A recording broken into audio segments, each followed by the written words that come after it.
আজকে আমাদের একজন হাসনাত আব্দুল্লাহ নাই, আমাদের একজন আসিফ মাহমুদ নাই। যদি এরকম লোক থাকতো তাহলে কখনো নোয়াখালী বিভাগ না হয়ে কেউ ঠেকিয়ে রাখতে পারতো না। কারণ তার একটা ছোট উদাহরণ দিচ্ছি, হাসনাত আব্দুল্লাহ আর আসিফ মাহমুদের ক্ষমতাটা কেমন। ডক্টর জাহিদ একটা টকশোতে বলেছেন, আমি জানি না তথ্যগুলো কিন্তু ডক্টর জাহিদ দিয়েছেন, তিনি একজন বিজ্ঞ মানুষ। সেটা হচ্ছে কুমিল্লার জন্য উন্নয়নের ক্ষেত্রে বরাদ্দ হয়েছে 2000 কোটি টাকা। হ্যাঁ, একটা জেলার জন্য 2000 কোটি টাকা। আর সে জায়গায় ফিরোজপুরও কিন্তু একটা জেলা, সে জায়গায় উন্নয়নের জন্য বরাদ্দ হয়েছে 13 থেকে 17 কোটি সামথিং এরকম। কোথায় 2000 কোটি, কোথায় 17 কোটি, খেয়াল করেন। এক আসিফ মাহমুদের এলাকায় বরাদ্দ হয়েছে 450 কোটি টাকা, আর হাসান মাহমুদ আব্দুল্লাহর জন্য বরাদ্দ হয়েছে 350 কোটি টাকা।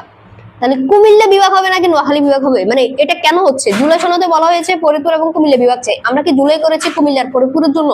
আমার এখানে দ্বীপ আছে, চর আছে, আমার এখানে যদি বিভাগটা হয় প্রশাসনিক ভাবে যে উন্নয়নগুলো করা দরকার। এরা বলতেছে আমার সিটি কর্পোরেশন নাই, আমার কিভাবে বিভাগ হবে? রংপুরের কি সিটি কর্পোরেশন ছিল? রংপুর কি বিভাগ হয় নাই? ফরিদপুরে তো একটা পাবলিক বিশ্ববিদ্যালয় নেই। ফরিদপুর কোনোভাবে নোয়াখালীকে ক্রস করার সক্ষমতা নাই।